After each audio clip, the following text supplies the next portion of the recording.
Let's talk to Dr Mitchell Reiss, familiar voice to you on LBC, an American diplomat who worked for 5 US administrations, including at the White House and the State Department, was also the US Special Envoy for Northern Ireland, and he's now a Distinguished Fellow at the Royal United Services Institute. Mitchell, sorry to keep you waiting for so long, but you know what these things are like. What's your readout from what's happened today? Well, I think it was exactly as you said, nothing short of a triumph for the prime minister. A lot of credit goes to him, also to the embassy in Washington for preparing and for the staff at Number 10.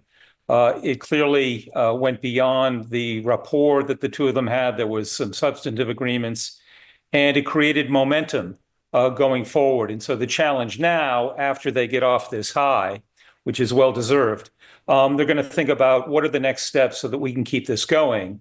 And there's an opportunity in a couple of weeks with St. Patrick's Day, where I assume the prime minister will be back in Washington with his staff so they can actually continue this in person with the Trump administration.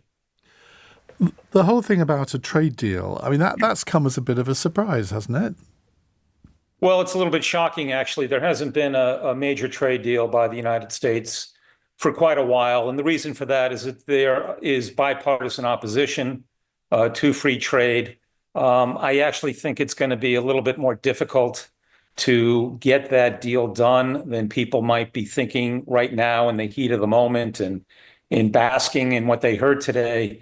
And also from the UK perspective, there's going to be a Northern Ireland element that'll be raised by the Friends of Ireland on Capitol Hill in terms of the free trade. So there's going to be a wrinkle there, in addition to all the general questioning across the American political spectrum about the value of free trade agreements. So I wouldn't take it to the bank yet, but certainly the mood music was very, very positive.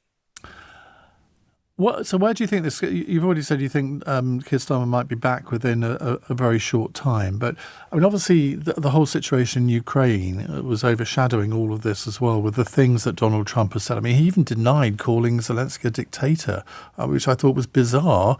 But what about the cooperation between the United States and European countries on defence? Because Donald Trump seems to have signalled an epoch-making change in attitude by the United States. Well, his comment about Zelensky, I thought, was in some ways the most important takeaway from that outside of the UK.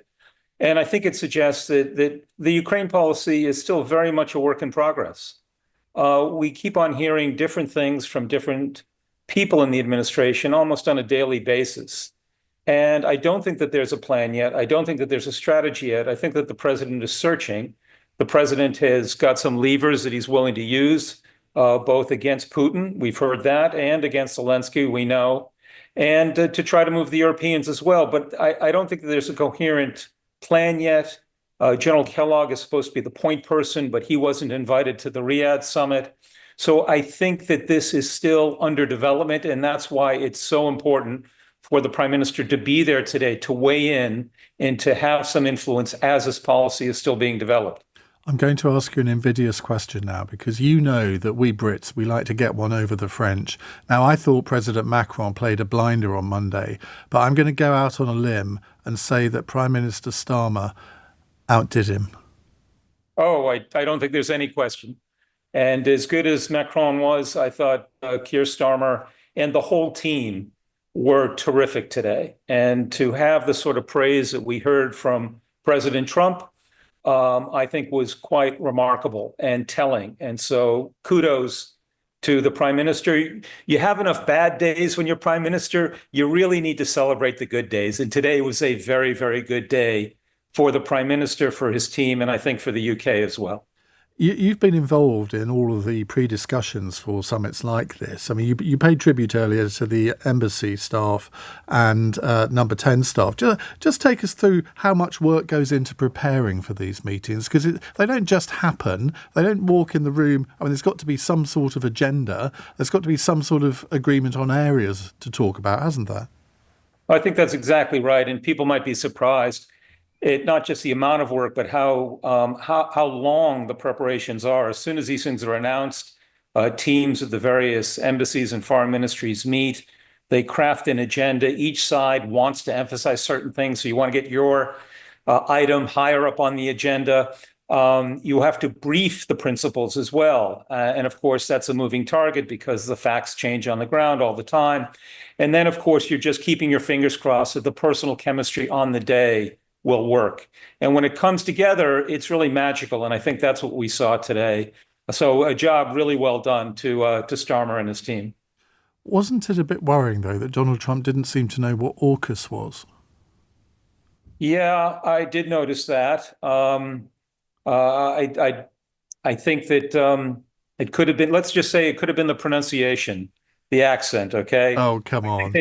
I think that he, look, I think that I think the president's always been underestimated in terms of his intelligence. I think you want to give him one. This is a gimme. It was out of context. He was talking about the US, UK, Ukraine, NATO, what have you. So to raise something in an acronym about the Australians, okay, it's at the end of a very long day. But I think that what he said about AUKUS, once it was clarified to him, was very positive and very encouraging.